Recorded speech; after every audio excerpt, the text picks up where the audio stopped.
after akalulu ka 2026 ennaku z'omwezi nga 15 abakulembeze ba National Unity Platform abali ku top basatu bakwatibwa. Kuno kwe kuli Honorable Mwanga Kivumbi, kwe kuli Tokamshaba, kwe kuli ne Lina Zedriga. Ate n'omukulembeze w'ekibiina Robert Kyagulanyi Ssentamu Bobi Wine is on the run, anoonyezebwa police n'amagye. Omukulembeze eyasigadde okutwala ekibiina okikulembera amannya nga ye John Baptist Nambeshe, olunaku olwaleero akulembeddemu bannamawulire bannamateeka okugenda mu maka ga Robert Kyagulanyi Ssentamu Bobi Wine Magere, oba oliawo okwongera okuteekawo embeera amaka ago gasobole okuba nga gasigala gali free. Wabula embeera ebaddeyo bagobeddwa, tebaganyiziddwa na kuyingira mu premises za Bobi Wine. Kubano abagenzeeyo abamu ku bannamateeka omu akwatibwa, era njagala nkulage ekibadde Magere olunaku olwaleero. Bobi Wine Nambeshe n'abakulembeze ne balooya nga bagenzeeko mu maka ga Bobi Wine. Tukomewo tuvaawo. Mujja mukole kati sigenda kujjako sigenda kudda mubajjako abalabi b'omukisa abalungi mu nsonyiwe naye musharinge live. Yes, abalooya aba pulezidenti waffe n'abakulembeze okuva mu National Platform bagaaniddwa okwakisesinga ennyumba ye.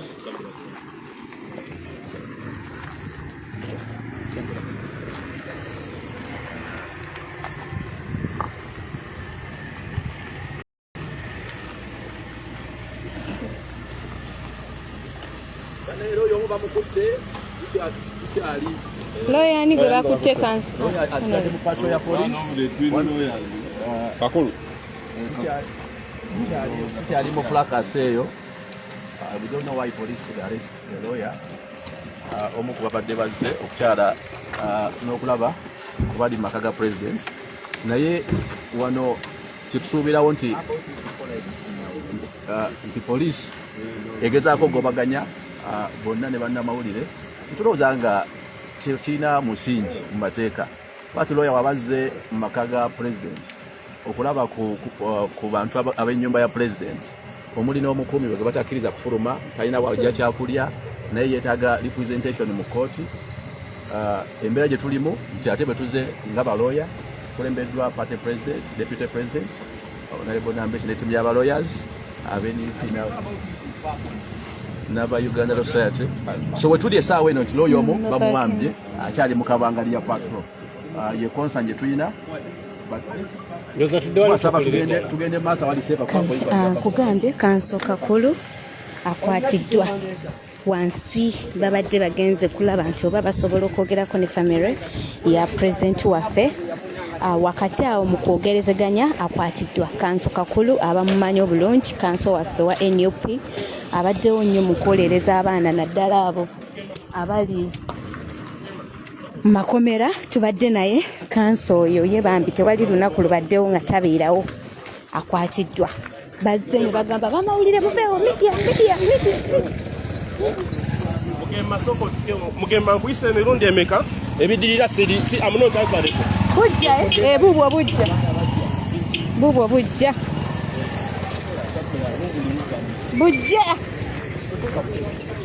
gwe Saamugenda mu maaso, nze toninda, nindira mu maaso. Okitegedde Saamu? Omwana munne yamuwa omukwano. Kati webuze ekisinisa swabula ebinnyo nakyo tokiraba.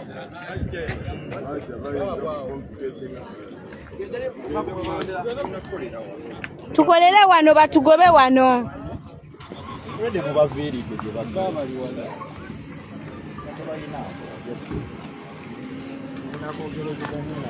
Naye bwe tubatya ennyo bagenda tusumbuwa. Tetubatya nnyo bambi. Tetubatya nnyo gwekaya nakyo. Wano tubaviiridde neno batwagalayo. Eno waabwe.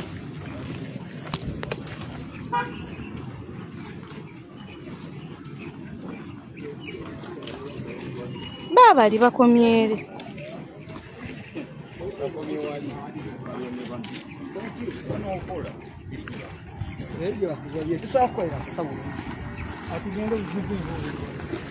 Bannange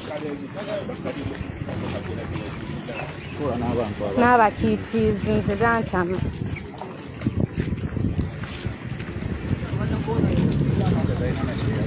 Daba kani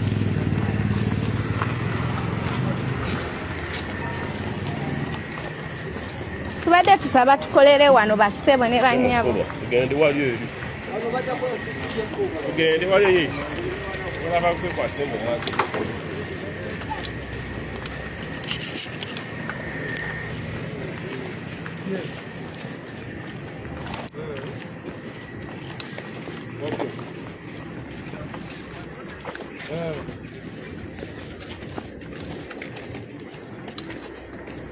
Okay.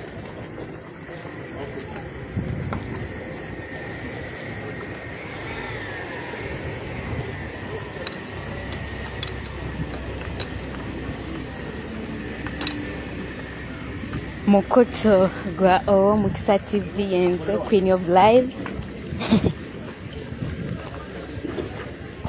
Yapi.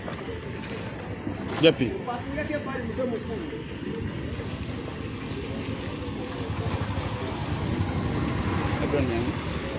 Najirabye era kuva ddange eyitawo ku makya wetwajjidde.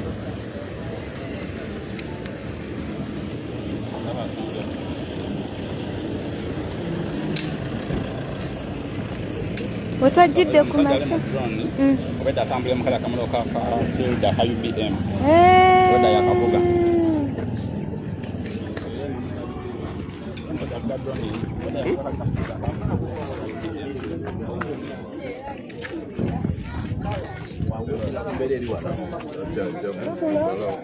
Swakene president.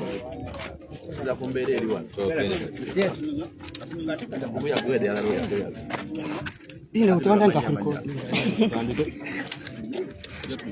Baba.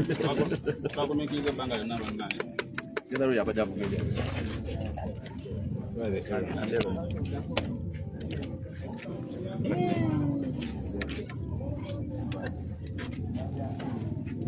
Muzindalo gwani oguludde ogwa NDS. Soka wana hasifu na wana kutiwa. Sola. Okay, are we good? Yeah, we All are. of us? We are. Okay, tutandike.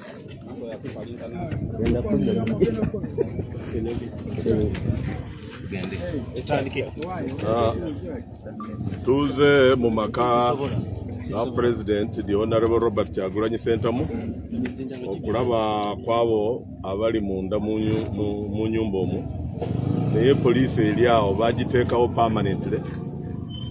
Tulemeseza ate si kutulemesa kyokka ne tiimu gye tuze naye y'abalooya olw'okuba tetuuzaawo kubeera nti balina okubeera nti basayininga ku mabaluwa aga kooti n'ekirala kumanya oba munda omwo balina kyakulya olw'okuba baluddemu nga teri abaceekingako teri abaleeterayo ekyokulya kyokunywa embeera gye balimu tetukimanyi naye kye bakoze tebatulemeseza kuyingira kyokka bakutte omu ku balooya ne bamugjako amasimu ge bamuyisiza bubi nnyo ne bamusuula mu kabangali y'emmotoka. Kakuru tumusiime kanso Kakuru tumusiime era wotwogerera bakyamulina olw'okuba tulemeddeko nga twagala tutegeere waawe bamutwala ku poliisi ki tugendeyo batumanyi nti bajja kuba cooperative naye tebatuwadde cooperation yonna bwe kujja wano tujja kubeebazaamu abanamawulire. Nkubidde era ekituyambye muffe mubaddemu abadde n'essimu eya IGP n'amukubira n'abuuza ani akulembedde delegation eyo ne bamubuulira nze kennyini kamukoogera era abamumpadde n'enjogera naye ekivudde mu okwogera okwaŋŋambye nti nze sirina kinene kyakubakolera okujjako gamba ali awo omukulu w'abo abapoliisi agoberere chain of command kitegeeza akubire naye mukama we. Ekyo mu brief abadde declininze kutuyamba. English. But Kyagulanyi Sentamu, but also to find out what is happening inside there, because for time now, in Memorial, none has checked on them. We don't know whether even they have food. But besides that, I had come with the team we talk is still under their detention. We had demanded to know where they are taking him, which police station, so that under normal procedure would have to apply for his bail. But as we talk up to now, the police so uncooperative. They have chased us away from the premises of the home of the Honorable Robert Kyagulanyi Sentamu, and we were not even able to access even a member of those that are inside there. Good enough, one of us amongst the lawyers was able to access the number of the IGP. When he called him, he received, and it was delivered to me, I myself who is leading this delegation. As I engaged the IGP, eventually the talks were not fruitful.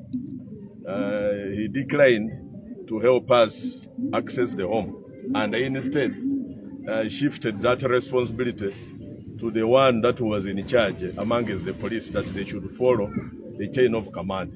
Technically, he was hiding behind the chain of command to decline to help us.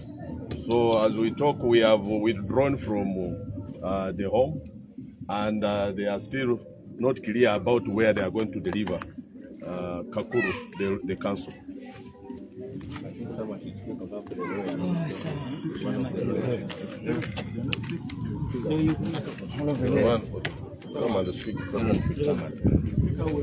English, yes?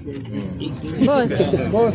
So, ladies and gentlemen, as you can see today, we, as the leaders and lawyers of NOP, we approached the gate and residence of Bobi Wine, where his wife Itungo Barbara and other people are still detained inside.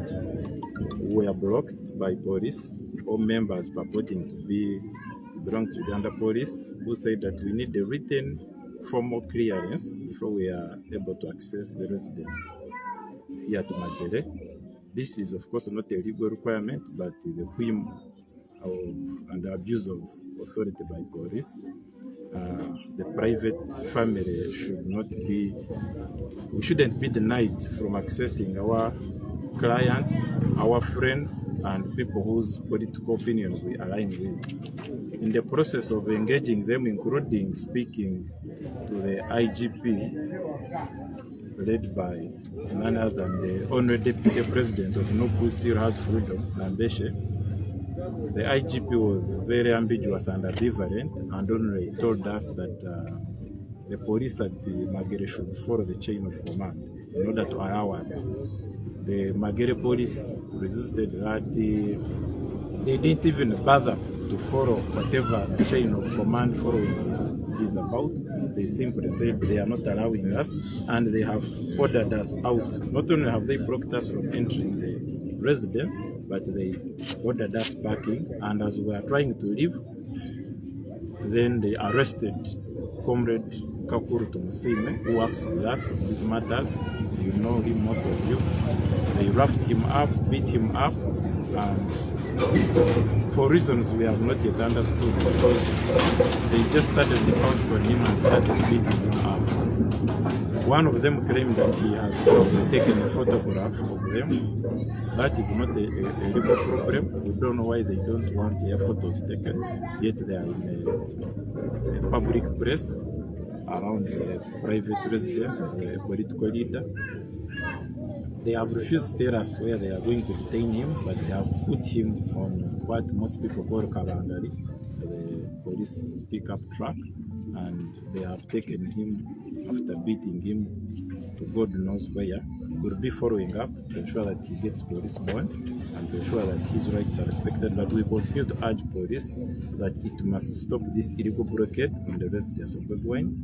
It should release our comrade lawyer, and it should allow unqualified and unconditional access of lawyers, political leaders, friends, and family of Bobi Wine to his residence, and they allow them to go back to their private life, to their normal life, because opposing Museveni is not a crime under our laws, and having divergent political opinions, of people who are in power is not a crime and is something to be encouraged. So there is no crime, neither Bobi Wine, no Barbara, no Kato, who has just been arrested, has committed a crime. Ask while within our right to join the leaders, try to access the premises, and the blocking of us is a violation not only of our client's right but also our right to practice our profession. Because now if we can't access our clients, then you're putting our trade in jeopardy as lawyers. We are going to engage everyone that matters, the Human Rights Commission, the Uganda Law Society, the police leadership, to ensure that, and courts, to ensure that this comes to an end, because it simply cannot continue. We want normalcy. Thank you very much. Briefly. Kakati nze mubaka wa parliament atwala ekitundu kino kya Dondo East, era nategeezebwa akulembera bannamateeka w'ekibiina kyaffe ne ttiimu y'abalooya bonna ne deputy president nti olunaku ng'omubaka w'ekifo bannamateeka tubadde n'enteekateeka okusisinkana naddala abafamire n'abantu bonna muli abakozi b'awaka abali mu maka ga president Kyagulanyi Ssentamu Robert wane Magere, era n'ebiwandiiko nabirabyeko era tubadde nabyo ebyenjawulo ebadde beetagisako emikono abantu b'ewaka omuli omusirikale w'ewaka bwe balumba amaka ga president olunaku lwe batulugunya First Lady omukyala Bobi Itungo, n'omusirikale yakubwa era yasigala n'ebiwundu bingi. Ekyennaku nti ate ye bamuziyiza okufuluma okuba nti afuluma mu maka ga president, era tetumanyi embeera ya bulamu gy'alimu, naye bonna obubonero bulaga nti ali bubi. Ekyokubiri, tebamukkiriza kufuluma wadde okuyingira n'abakozi abalala abawaka, na buli agezezaako baleetera ekyokulya akomezebwa ku geeti. Kati balooya ne ttiimu y'abalooya ngezze okuteekayo oba oliawo okubawa empapula zaabwe ateekeko emikono basobole okulwanyirira eddembe lyabwe, ng'ovudde n'ekifaananyi ekigazi nti ne gano maka ga president wakyaliwo already order za kooti eziragira ab'ebyokwerinda okwamukawo, wadde nga tebannaba kuvaawo n'ate ne balimbwa ssekinnoomu bwabwe balina rights zaabwe. Wakati ng'omukozi yakubibwa ate n'ebyokulya tetumalina kumanya alyaki, n'abakozi abalala ab'ewaka. Kakati olunaku olwaleero atuzze ne balooya nga tukebeddwa deputy president otuuse ku gate ne bagamba nti teri akkirizibwa kusala, kubanga emmotoka yaffe ebadde ekulembedde baddemu ne deputy president. Ne bagamba nti okusala okukkiriza munda olina okufuna olukusa okuva eri inspector general wa police. Ne tubagamba nti gana amaka ga mwami Kyagulanyi ye tukakasa nti tulina olukusa okujja okumudduukirira, kubanga ttiimu y'abalooya ekulembeddwa abalooya aba National Unity Platform ne deputy we ow'ekibiina. Naye ne bagamba nti bo tebalina kirala kyakuddamu ekitali ekyo mwamuka ekifo kino Bunnambiro. Balooya era wadde bakulembeddwa gwe bakutte yennyini Kakulu ne bano bonna ne bagamba mutuwemu akadakiika tukubire ku IGP, era kyekitubeezezaawo. Naye bakubye essimu ku ssimu ya looya, looya n'asaba n'agamba engeri tulina atukulembedde deputy president kayaba ayogera ne IGP era amutadde ku lawudi nga tukola ki nga tuwulira. N'amugamba tuli wano twagala kuyingira. IGP tabadde clear ng'agamba nti mugambo abasirikale abali awo nti bayitire mu bakomanda baabwe okusalawo, kyokka ate ng'oli ye inspector general owa police.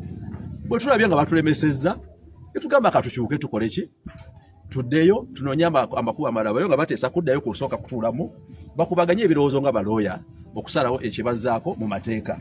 Naye wakati w'okukyuka tuyingira emmotoka zaffe tugenza okuwulira emiranga emabega n'enduulu nga basika omu ku balooya abadde agenda kuba emmotoka ye ebadde mu maaso era gimugire banne wano yeekulembedde yabadde mu maaso ng'alina gisanga mu maaso. Tugenza okukyuka nga bamukulula bamusudde mu kabangali kyetulowooza nti kikyamu.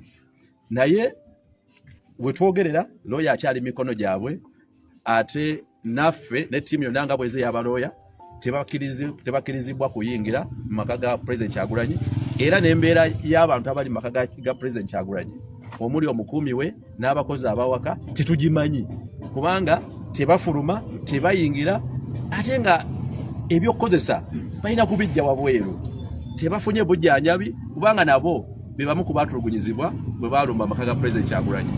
Kyannaku naye tusaba bunnambiro ab'ebyokwerinda baleme oyisa olugaayo mu mateeka kubanga nze balooya badde bantegeeza ku nteekateeka eno bakulembeza kiragiro kya kkooti eragira dda poliisi enveewo. Kati poliisi gye balagira enveewo ate ekutte balooya abaze ogigamba nti kkooti yabagamba muveewo kikyamu. Ekyokubiri IGP nga Inspector General wa Police tasobola tugamba nti ye talina buyinza bulagira nga tumutegeezeza kuba ategeezebwa mu butongole naga talina buyinza ye bulagira ng'ate abasirikale abali eno bateeberezebwa okuba tibali wansi we aye tanyonyodde oba naye yeetaaga kufuna yamulagira mulala gwe yantugambye tukubire. Naye kati essaawa eno akaseera tetukyalimu kuba tetukkirizibwa ye atwalibbwawa. Ekyokusatu n'okwemulugunya nti embeera n'engeri bannamateeka gye bayisibwamu kikyamu kibi kiri wabweru aw'amateeka agamanyikibbwa. Naye tujja kwongera okwemunaganya wakati w'obukulembeze bw'ekibiina ne balooya okumanya enteekateeka eddako wakati n'okuba nti tukyayongera mu maaso oba oliawo okulwanyirira ababali munda n'abo abakwatibbwa. Abasirikale bamusanzeeyo kyemmanyi mubeeyanjulidde bo babeeyanjulidde mutegedde bani abakuumawo mubalabyeko baba ne memutaga oluusi kasobusisi tebalina ababaddewo tebalina tebukulya yina linnya bali mu uniform za black bambadde obukookolo. Bwe twatuuse twabeeyanjulidde ne tubasaba twogere ne komanda waabwe ne batulaga abantu babiri abambadde obukookolo nti bombi bakomanda. Kaakati tubategedde naye ate be batugamba mufune clearance okuva wa IGP ne tubagamba ne bwe tugifuna ku ssimu ne bagamba ye ne tubasaba mutuwe ennamba ya mukama wammwe ne bagamba tetugirina ffe ne tuginoonya ne tumukubira ne tumuteeka ku lawudi nga nabo bawulira.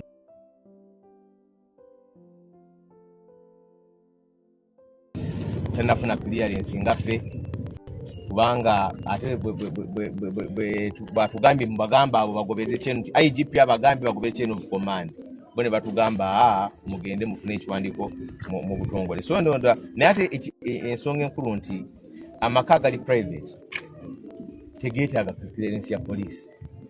Ssemateeka agamba nti amaka ago galiko nannyinigo era tuzze wano ku kusalo. Ekyokubiri bweba crime scene nga poliisi enoonyereza nti waliwo omusango gwaddizibwawo etubuulire etumanye n'okumanya ddi weegenda okuvaawo oba musango kigwenoonyereza. Juzi omwogezi wa poliisi yatugamba nti bali ku mbalaba yakiyita precinct ku mbalaba naye kati kye baliko nti amaka gali mu mikono gya poliisi byakwerinda era be basalawo kiki ekikolebwa mu ndeeya. Home and residence of President Kyagulanyi Ssentamu has other restricted individuals, including the security personnel and the house helpers. When this same home was attacked by the militia, where they harassed and battered the First Lady, Babi Tungo Kyagulanyi, equally these security personnel and house workers and maids were battered, and majority of them got very serious injuries. Till now, they have not accessed medical attention. It is concerning that today, when the team wanted to secure their signatures on the already compiled affidavits, because there is already existing order requiring security to vacate. But when it comes to again evictions and house arrest of the house helpers and ASCAN who cannot access food or medication, it also become another important aspect for us to service, and that's what partially is to secure documents and seek justice and remedy for those who have been put ahead of house arrest illegally, including the house helper and the scan among others. They can't move out. It's very concerning and regrettable. Even as we live now that a lawyer, part of one of them, has been detained, and he's only with a team of lawyers to access clients who are being held under house arrest in the residence. They have been denied access and equally arrested and detained. This is a concern because at least the lawyers would be the last resort for anyone under operation to seek remedy and to seek assistance. And they came, the team came as lawyers. I was notified as the area member of Parliament and equally as a member of the legal team of NUP. We came with documents. Now, it is in our interest to ensure that the house helpers and the scan accessed to sign the legal team can secure the relevant remedies and appropriate court orders to secure their freedom. Under what circumstances are the helpers being held and the access to food and medical attention.